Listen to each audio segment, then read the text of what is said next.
भुवर भाई। हाँ। अरे भौजी खड़ा बड़ी मुखिया में। अच्छा। समय आ गइल बा। हाँ। तो सोचा तानी कि बैनर पोस्टर लागी नो प्रचार में। हाँ। कहाँ बढ़िया रही छपैला पर। पंडित जी भी। पंडित जी। अरे हाँ, पटना में प्रेस खोलने बड़ा। पंडित जी। हाँ, ऐजा घर में हाँ। मैंने कि सब छोटा मोटा कार्यालय खोल दिले बने। ऐजे सब हो जाता ऑर्डर। हाँ। ऐजा सब ऑर्डर करवा पटना से छप के जी। तो अब यही ना चल के दे दिया। तो चलो चलो यही चलो उनका घर दे देबो। क्या बढ़िया छपे के चाहिए। देख देख, पंडित प्रिंटिंग प्रेस सुंदर एवं आकर्षण छपाई के लिए संपर्क करें। मुखिया चुनाव प्रचार पोस्टर छपवाने पर विशेष छूट का लाभ उठाएं। आप क्या चाहिए?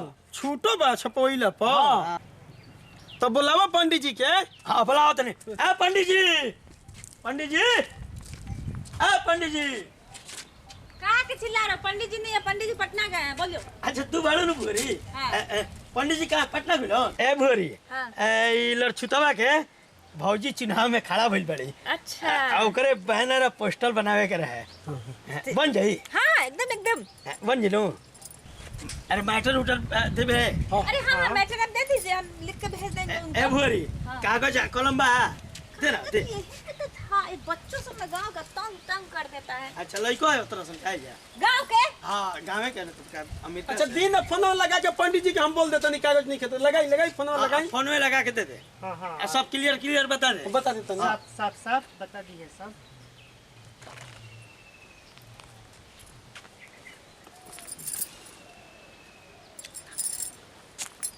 हेलो। हाँ पंडित जी, हम ठीक है। आप कैसे हैं? हाँ। अरे वो सुनिए ना, वो लड़छुतवा है ना। हाँ वही अपना गांव वाला। उसकी भौजी खड़ा हुई है वो इलेक्शन में, तो उसको अपना वो मैटर उटर छपवाना था। समझिए ना बात, समझ रहे हैं ना? हाँ ठीक है, हम उसको दे रहे हैं अगली आवाज उसकी। हेलो, गोल लगता नहीं बाबा। हाँ हमारे भौजी खड़ा बड़ी।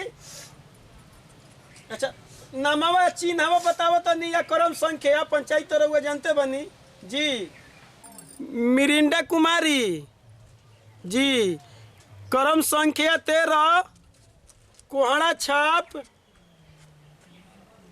आ नीचेवा लिख दे जुझारू प्रत्याशी। जी हाँ, समाज सेवी जुझारू प्रत्याशी मिरिंडा कुमारी। पंचायत रहुआ जानते बनी। 13 कहनी है 13, करम संख्या 13, 1 पर 3 13 जी। कब ले आ जाई? ठीक बा गोल लगता नहीं बाबा, गोल लगता नहीं। ठीक बा ली। परसों तरसों जी कहला है कि। हाँ। अच्छा पूछ रहे। निवेदक कौन है? देवमुहा। देवमुहा। हाँ देवमुहा। सुनिए ना पंडित जी, पटना से आइएगा तो अच्छा चीज खाने वाला लेके आइएगा मेरे लिए। हाँ ठीक है, चाट लेते आइएगा, वो चौराहा पे जो मिलता है बोरिंग रोड में। हाँ ठीक है चलिए, टाटा बाय। आपको परसों आ जाएगा, ठीक है, छप के। जी। हाँ तो ले जाइएगा, ठीक है। तब हुआ भाई। हाँ चले के नो जय नो। हाँ प्रणाम। सब हिसाब हो जाई बाबे। अरे तो कुछ एडवांस दे देते। अरे मिल जाई एडवांस पैसा लगा भाई बाड़न एकदम वेरबा नु। चल। हेलो। हाँ अरे रुको। हाँ बुला रहे। सुनिए पहले पैसा देके जाओ। पंडित जी बोले जब तक एडवांस नहीं जमा होगा कोई नहीं छपेगा। का हो भूरी? पंडित जी बोल रहे कि जब तक एडवांस नहीं दोगे कुछ नहीं छपेगा। भुवर भाई तो कहला कि गाँव के बाड़न हई, शाम के दे देब हम लिया। नहीं अभी हम विश्वास है भूरी। तो अभी 10 नहीं के बजल बैंक के खुले दी, हम लिया के दे दे। अच्छा तो जो लिया के दे दिए। बैंक खुले पंडित जी हाँ। बोल रहे कि बैंक अभी नहीं खुला है। अच्छा ठीक बोलते, लाइन पे रही। सुनिए ना, पंडित जी बोल रहे हैं कि पैसा दीजिएगा तो छपाई शुरू होगा। तो जब बजे आपका बैंक खुलेगा पैसा दे दीजिएगा, तब बजे हम फोन कर देंगे तो आपका छपाई पटना में। रहुए भी लिया के दे दे, फोन कर दे। हाँ, 10 बजे बैंक खुले दिए, 11 बजे का हो भुवर भाई। तू है लोग बतियाला बीच में। हाँ, हमरा का फेर हम पड़ेगा। ठीक है जाइए। हाँ पंडित जी ठीक है। चलो। हाँ बोल दिए हैं कि जब वो पैसा दे देंगे तभी हम आपको फोन कर देंगे, आप छपाई स्टार्ट करवा दीजिएगा। हाँ जी ठीक है, रखते हैं। ठीक। 1 घंटा मानते हैं। एजे से पोस्टरवा ले लिया हाँ। आ गांव में घूम घूम के सगरो बांटल जाई आ साटल जाई। ठीक है बात रन चाचा ठीक है चलो ले लो। मिरिंडा कुमारी जिंदाबाद मिरिंडा कुमारी जिंदाबाद मिरिंडा कुमारी जिंदाबाद। आपका मुखिया कैसा हो? कुमारी जैसा हो, आपका मुखिया कैसा हो? कुमारी जैसा हो। है बुआर भाई पोस्टरवा या इल अरे हाँ बोलिए हाँ पोस्टर आ गया तो है। दी आदि अरे दे रहे हैं तेरा शांति तो रखिए। तो निमनी पैसा खाती मन पोस्टर बढ़िया से देख लेवे के बाद बढ़िया छपाइल बा कि नहीं खे छपाइल ठीक नो। अरे देखे कब विश्वास पर ले जाएगा ठोके के बाद ये लीजिए चल आप पोस्टर भिजवा दिए हैं ठीक चल है। इधर काट इधर और बाकी कल आ जाई नो। अरे हाँ आ जाएगा और भिजवा दिए हैं। ठीक बा चलो लोग चलो मिरिंडा कुमारी जिंदाबाद जिंदाबाद जिंदाबाद। आपका मुखिया कैसा हो? मिरिंडा कुमारी जैसा हो आपका मुखिया कैसा हो? मिरिंडा कुमारी जैसा हो मिरिंडा कुमारी जिंदाबाद जिंदाबाद जिंदाबाद जिंदाबाद जिंदाबाद जिंदाबाद। आपका मुखिया कैसा हो?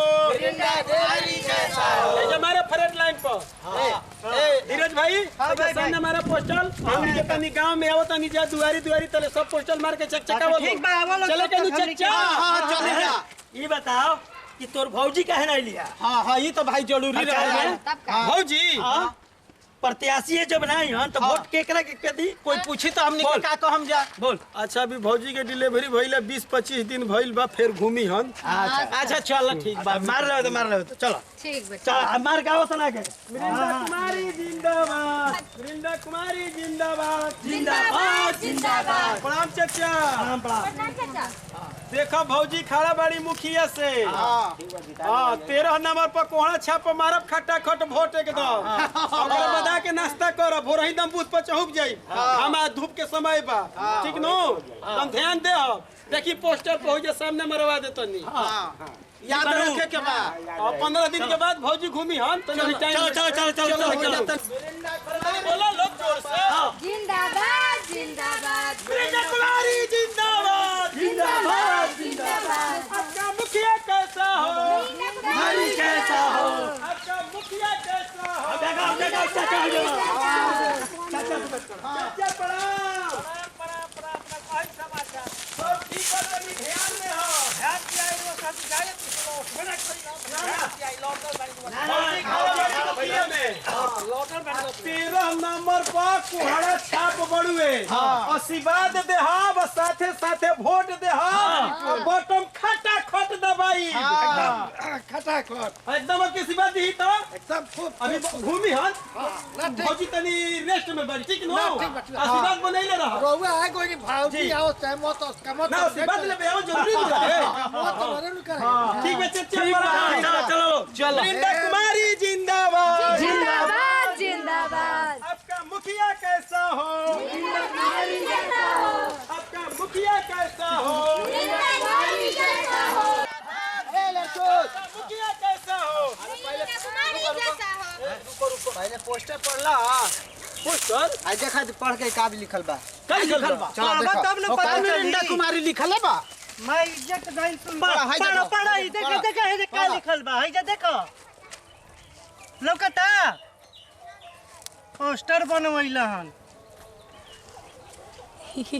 ई का लिख देले बाड़न पंडित जी वो हैं ई तो सारा इज्जत हमनी के माटी में मिला देले बाड़न एकदम। है देखो ई का छपले बा देखो देखो भुवर भाई पढ़ो पढ़ो इहे प्रेस में लिया गइला हां अरे इहे प्रेस में लिया गइला हां अब तो पंडित जी के परेशान होता है अरे पंडियो जी जनी हन आ तू हो जानबा उल्टा सीधा तू सब का रखले बड़ा चलो अरे इज्जत माटी में मिला देले बाड़न।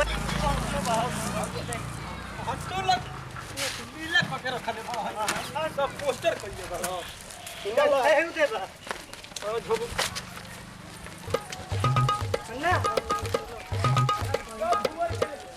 का हम नहीं कर अरे जरा बुआरी के बीमारी थई बा उल्टा सीधा परे का कंडीशन दिला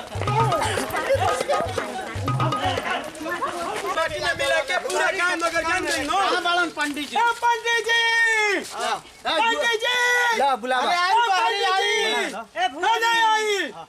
पंडित जी पंडित जी है नहीं आई, पंडित जी है ना पंडित जी ने बुलाई। चिल्ला रहा है। क्या बात बाबा क्या बात है भाई, क्या लिख के रखले बानी? का सब बा? इज्जत पानी में हमनी के मिला के रख देले बानी। क्या भाई में रंगा पानी है, क्या लिख देले बानी? का?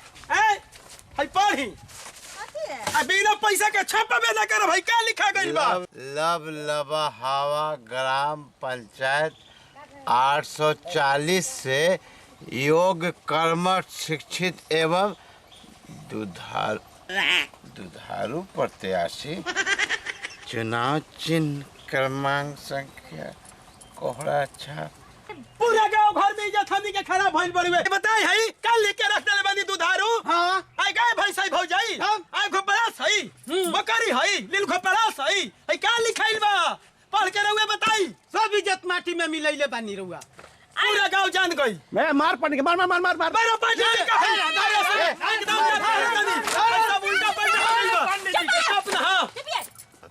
बोल रहे हैं, अब गलती से मिस्टेक हो गया है, जानबूझ के थोड़ी ना होता है, और गलती इंसानी से ना होता है। पंडित जी भी इंसान है, कोई जानवर थोड़ी ना है। हो गया, गलती हो गया, हम पैसा वापस कर देंगे आप लोग का। जाइए आप लोग अपने अपना घर।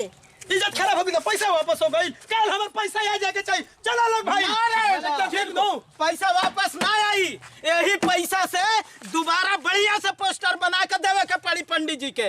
इतना लगता है पैसा के बदले जाने निकाल देंगे। हाँ। ठीक है, जाइए, हम नया पोस्टर बना के दे देंगे। कल हम पटना जा रहे हैं। हाँ। पंडित जी, हम पटना ठीक के बच्चे पटना चलो जा रहे हैं। हाँ, चलो। चलो आज के बाद भूवर तू ढेर सी बारिश मत करे आइयो। हाँ। ठीक नो। ला, आजा। ठीक बा अरे तू तो पिटाइबे चलिए, करता चलिए, आप चलिए। चलो यहाँ पिटाए वाला थे कहाँ चल रहा है? जाइएगा, उन्हें अकेले में पीट देगा सब पकड़ के, तो आपको सही होगा। ठीक मैनेज हम तो कीजिए। चलो बचाइए। नहीं, तुम चलिए, ठीक चलिए। मैनेज चलिए, कल हम चलेंगे पटना ऑफिस में, हम जाके छुपा लाएंगे।